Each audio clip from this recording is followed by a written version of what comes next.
Somebody said something recently, I'm suing somebody because he called me names. It's not true. I'm doing so because the person said I bribed him. I'm not gifted to giving. I have allergy for money being wrongly spent. I don't give people money easily. If you go to my wife now and say, I gave you money, the first thing we ask you, what did you do for him? Mm-hmm. If you tell him he did nothing, say, he's not my husband. He pays, you only pay for services. Everybody knows that. I can only give you money if there's a service provided. I can't just give you money. So I'm not somebody, I can talk with you here and buy you dinner. But I cannot just see you on the road and say, oh, this, no. I can't have allergy for doing that. Because there's money, people who need it in my village. But I'm in your village now. What is no. Which village? No, what I'm saying, which service? I'm just. So it is important that people understand money has a purpose. Life has a purpose. What are you living for?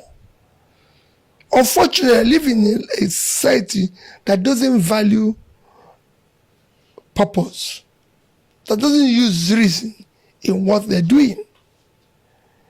If they do, we won't be where we are. You've issued a statement trying to clarify what actually happened. I mean, can you reflect on that meeting between Peter Obi and Deji Adeyanju? And you have said that Deji had wanted a ticket for the Ahmad Buhari federal constituency to be given to him by the Labour Party. But of course, maybe because he didn't get that, that could have led to this kind of comments. Well, I wouldn't want to go into insinuating from that angle. I was actually at the meeting, not only at the meeting, but I brokered it. When I was in PDP, I headed a media committee to revive PDP. And at that time, some of these activists were coming around, and Deji was among them. That was when I met Deji. And we cultivated a relationship. So immediately after Mr. Peter Obi got the Labour Party ticket in May 2022, the euphoria of that time, Deji was contemplating running for House of Representatives for Abuja. And I felt that the Labour Party needed somebody like him who is young and activist, popular, and all those things. And I discussed it with Obi. I said, look, we need somebody like this who can try to arouse the public. And arranged for us to meet. And three of us met in the night. And we discussed amicably. Obi, as usual, welcomed the meeting and explained his life, how he came into politics and what he has done and all those things. After explaining, Deji was also touched. He started his own story and talked about how the mother played huge impact on him and all that. Yeah, the mother case that was filed against him. No. His own mother. Mother. Oh, okay. I thought you understand? No. I didn't have we didn't discuss any other thing except after Obi finished his story, Deji now told his own story. And at the end of the day, we left there. It was a long discussion and a very friendly discussion. Because before then, Deji was in the public space, various statements and all that, supporting that this is the best man for this job. So it was based on that the meeting was even brokered in the first place. And after the meeting, 4 weeks after, he issued a statement, tweeted that Obi told him in that meeting that invested government money in his family business. That's the Anambra State government. Yes, government money in his family business. I couldn't imagine whether it's the one I attended. And you were there all through. Was I there was- also any offer of monetary inducement? I was there. Not only that I was there, all through. I left there with Deji. Interesting. So when I saw that statement, my initial reaction was that could they have met without me? Somewhere else apart from that meeting. You understand? Because the way he presented it was so assertive that it would be difficult for you to begin to doubt whether it's the one who participated. So I called Deji.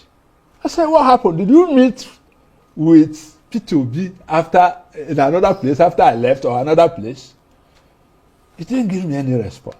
And I issued a statement 2022. Yeah, I mean, I received that statement. Yes. We reported Yes, it, and you've just gone ahead to issue another statement. I mean, so, but what do you think would be the primary motive for Adeyanju's revelation? Because he says he's prepared to go to court if indeed Obi takes him to court, and that he has evidence. Well, I am curious because I will love to know, in terms of what may have prompted it, that will be going into Deji's mind, which I don't want to go. You understand? But I'm curious to see if this matter goes to court. Then let me see that. Because if it's something I was an outsider, then I was okay, maybe this happened. No, you can never swear for anything. But for this one, I cannot imagine. Well, maybe the lawyers will be reaching out to you to serve as a primary witness in the case. No, but to me, Yeah. this matter is a distraction to the project. You think so? Yes. You think that maybe some people, because I mean there have been allegations against Deji against him online, that maybe the APC is trying to use him. Some people even brought out, different insinuations that he had an alleged murder case previously, and then of course one of the people who helped him out was Festus Keyamo. Maybe Deji is working for the APC and all of that through the back door to stop Obi. I mean different things. Yeah. How the online space is like. I mean, Yeah. do you think, as a political editor, this is calculated to distract Obi? Definitely. Definitely. Because given the way Deji is pursuing it, you know that there's some political undertone. From what Peter Obi said here, it has now become very clear that the main reason he is taking legal action against Deji is not because of political criticism or the usual back and forth that happens in public discourse. It is specifically because Deji made a very serious allegation, the claim that Peter Obi offered him money. That is not a small accusation, and it goes far beyond political banter. What makes the whole issue even more revealing is the testimony from the person who was physically present with Obi during that meeting. This individual stated emphatically, without any form of hesitation, that at no point did Obi offer Deji money, not even indirectly. When someone who was in the room confirms that nothing of that nature happened, it changes the entire storyline. It shows that the allegation wasn't just an exaggeration or a misunderstanding.